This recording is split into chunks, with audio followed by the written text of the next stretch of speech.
All right, guys. Look, I'm bored and I want to do some tier list slob. So we're gonna do a tier list for all the divine cards, right? I'll think about doing a tier list for those stupid divine draws, and I gotta like think about how the tier list is gonna go. I gotta think about like if it's gonna be like draws you don't really want to see, draws you're like all right about, or like draws that should be reworked altogether. But anyways, let's not talk about divine draws. Um, we're gonna get on the divine cards. So here's the metric of how I'm doing this tier list. It's how impactful they are, right? How many people that like I've watched on like YouTube or like Twitch and stuff, what cards they specifically use, or what cards that I use a lot that I notice that are like, some of the most impactful cards that, a person could use. And if you aren't using certain cards, you're kind of trolling. Um, so we're gonna get started. We're gonna do it in order from, level one, level two, and level three cards. So for starters, we're gonna start with Electric Step. Yo, they really like nuke Electric Step from the closed betas. It was really really good before. It is no longer like really good. Honestly, why would if you're a DPS player and you want to use and you want to get more DPS, why would you use it over Snowball, right? So at this point, it goes into why does it exist? Honestly, it needs to be something else at this point. Either need to be something else or it needs to be reworked. It needs to be buffed. Who knows? Um, next, bruh, you don't even really got to talk about Snowball. If your team's winning, early game, you literally can snowball yourself up to victory, and it's not even funny. Like, if you're a DPS and you have 4 snowball stacks, y'all won the game. To be honest, unless they like kill you off of some like random stuff, you pretty much are going to be like doing peak damage for the rest of that game. And do I think snowball may need a nerf? No, it's balanced enough, right? It really only works if like your team is like honestly going to win that team fight. Uh, in a lot of cases, unless it's like a team kill and you were a part of every single one of those kills, you're not gonna immediately get +4 to your snowball, but you can definitely get like +2 or 3 really fast. But that really don't happen late game, and like at that point, people have like a lot of health. It's not that bad. But if you get, like I said before, if you get them stacks early game, you're gonna be doing a lot of damage. Um, so next we have, I think it's called Build Up, the one where like every NPC for every 2 NPCs you kill, you get a defense bonus. It's very useful, right? For the tankiest characters by late game, they're gonna be really really tanky. Um, for anybody else, like I think the Gammas could use it. Like people who like are really like quite tanky characters could use this to a lot of success, and I've seen a lot of. I play tank, I play some DPS, and I play all three roles. But like when I play tank, I tend to gravitate towards this card a lot, and it's good that it's a number one because you can get it up, you can stack it up to 10 times. It's every two, and I mean every two NPCs.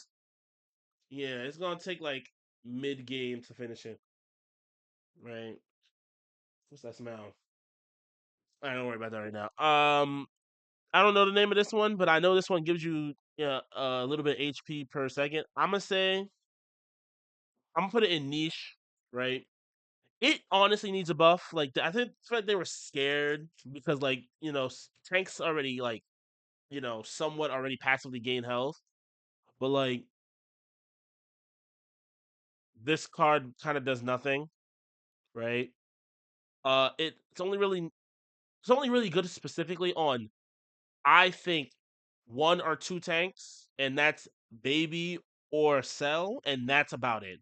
Every other tank prefer not to use it, and I don't think any tank other than those two should be using it. Um, we got the movement speed one. Oh yeah, put that in very useful.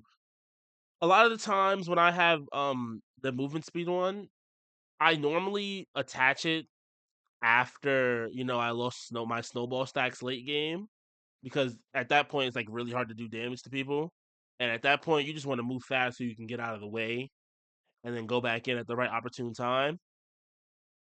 Um, it's not much to say about that one. Just slightly increases movement speed.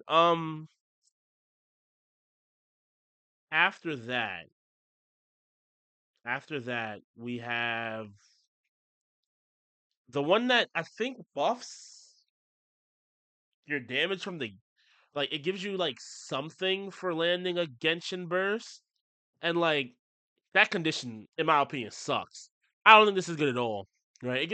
I think it gives you a movement speed buff after you pop a Genshin burst, but like, why? Like, I don't see anybody use this card ever. And now I'm thinking about it, with this card being why does it exist? I'm sorry. I'm sorry. I'm sorry. I'm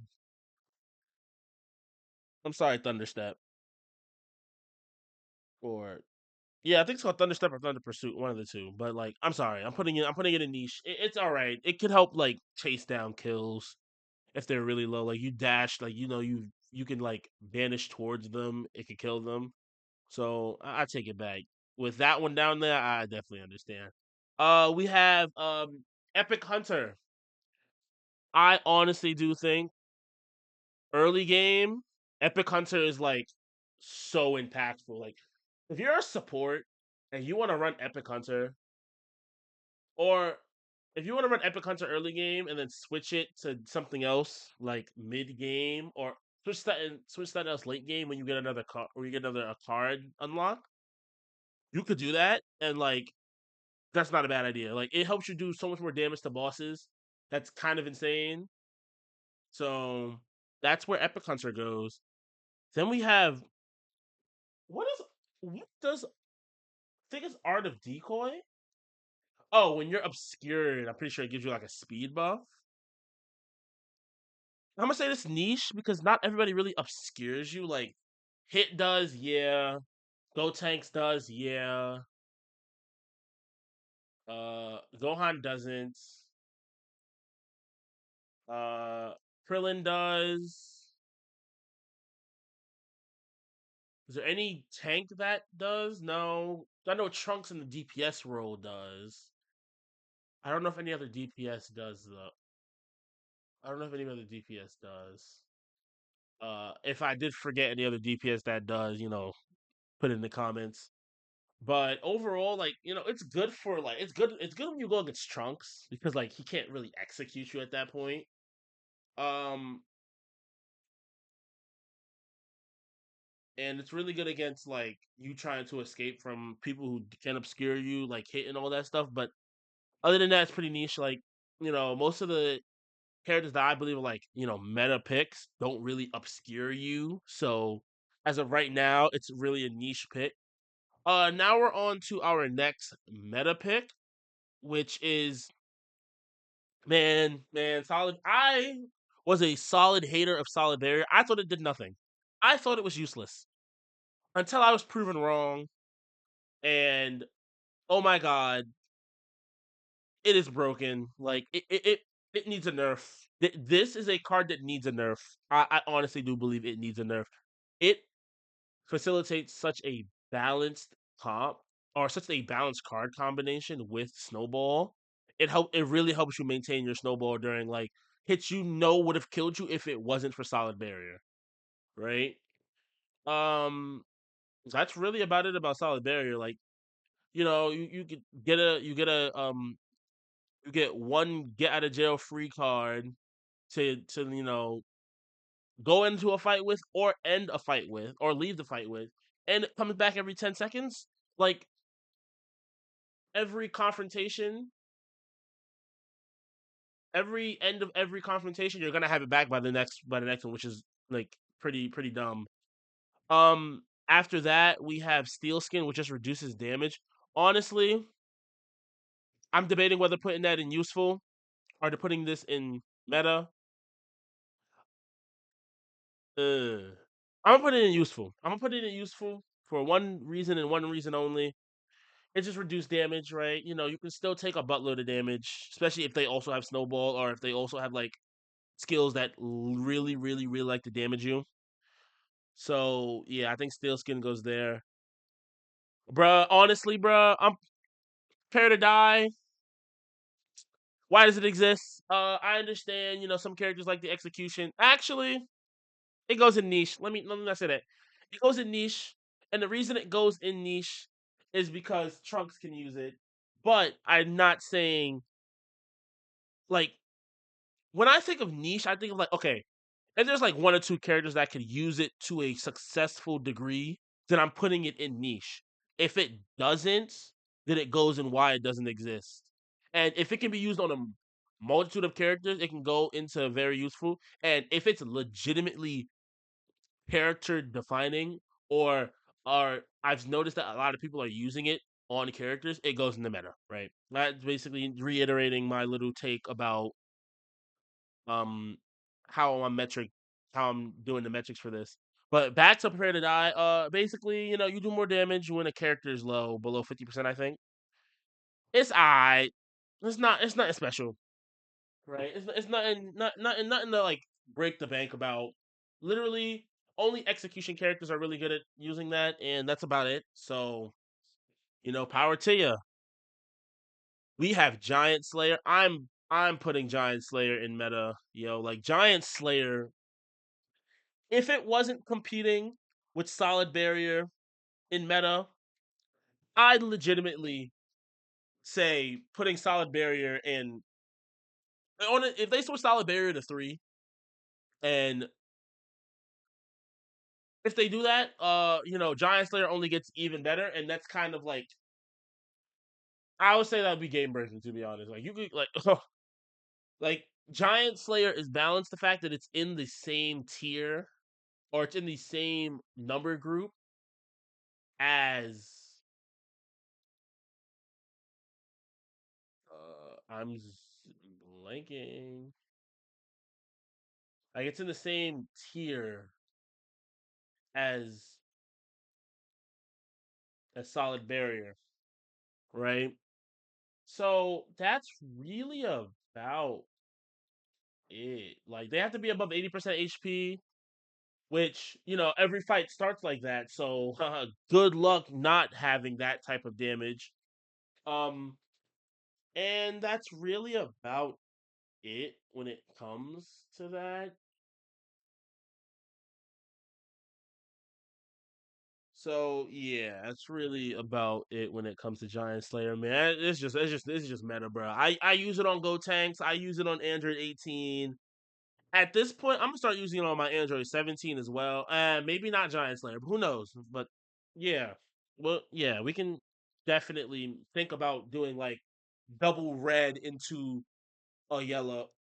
Oh my god, think I'm colorblind, guys? I'm not.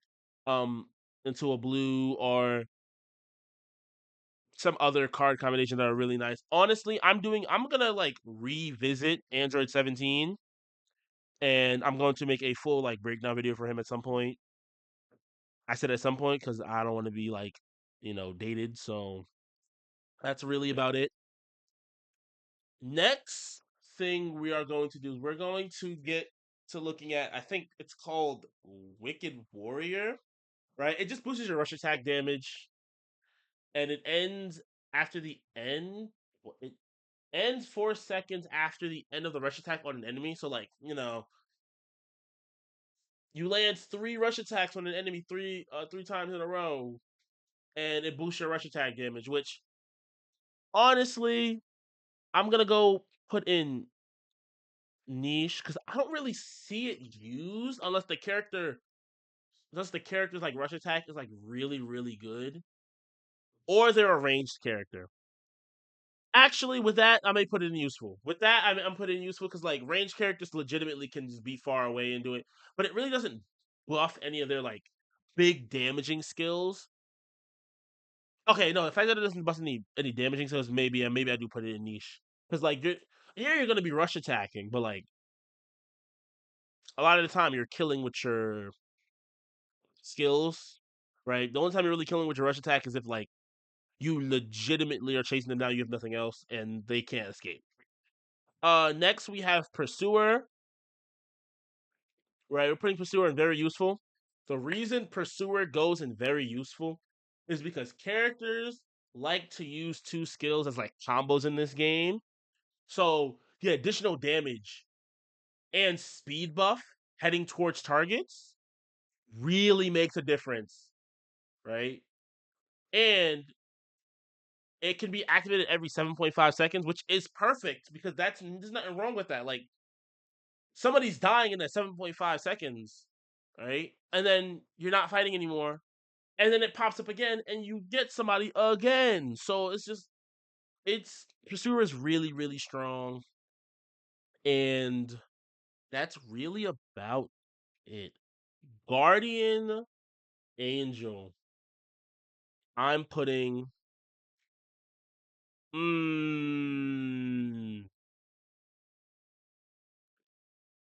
mm, I would say if you're playing with your friends, it's meta because then y'all can coordinate it and you can just take most of the damage as a tank. But in solo queue, I gotta put it in very useful. So I'm just gonna put it in very useful, right? So I'm putting it in very useful because of what I just said. Like in solo queue, it may not be as impactful because people aren't coordinating their attacks. But in like multi queue and like when you squat it up, it could make a difference. Like that could legitimately make sure your teammate kills something or you kill something, and y'all could have won that fight solely because of Guardian Angel. So yeah. Defense step. I would say defense step is only really good for like retreating. So I'm gonna also put it in because Guardian Angel exists. I don't feel like putting it higher than niche, right? Because like the amount of damage reduced will like but the effect is greatly boosted for ultimates, huh? So like if like you vanish and they pop their ult, there's a good chance it doesn't kill you anymore. Oh, that's actually not bad. Oh wow. Like for somebody like freaking Spirit Bomb Goku, that AoE is so huge you can't get out of that sometimes. So that allowing you to possibly live that does sound actually more impactful than I thought. So never mind. It goes into very useful. Why actually looking at it right now? I didn't know it greatly boosts for super attacks. Just pretty interesting. It activates after using a vanish after using your vanish. So okay. All right, all right, all right. Yeah, yeah. It goes in very useful. It goes in very useful. All right, so we're on our last two. Dang, this video is already 20 minutes long. Oh my god. It's like no, 18. Dang, I've been yapping for a minute. Um, so the next one we're on is Backstab. I'm gonna be honest with you. Its effect sounds pretty crazy, but its activation condition is so weird. And I'm gonna put it in why does it exist? The reason why I'm putting it in why doesn't it exist is because like half of the time late game, people are gonna know where you are. Like, and on the map it counts as you being discovered. So like during like certain card draws is when this becomes really really good. But like that shouldn't be how cards work, right? This one's dependent on the divine draws for it to be decent. But its effect is really strong. It's just you gotta have clouds or what is it called to really like get a good effect out of this grass or clouds. You really gotta have that to get like really good value from this. And then we save the best for last. The only blue card that goes into meta, limit breaking jump, the one that allows you to vanish one more time before the cooldown ends. and it's kind of gross. Like it helps you get out of so many things, and it's not like it's kind of crazy. Like to end it off there, like it really does save your skin. And if you haven't noticed, you know, three of the cards in meta can all be put together. So, there's obviously a meta build that exists, but like I've been seeing a lot of people talk about running those three, and like it really is like really safe. Like it's what we call a balanced play style, right? And people like to be comfortable with balanced play styles. All right. So this is the list. I hope you like it. Word your concerns or your opinions in the comment section. And I hope y'all have a great and wonderful day. Bye.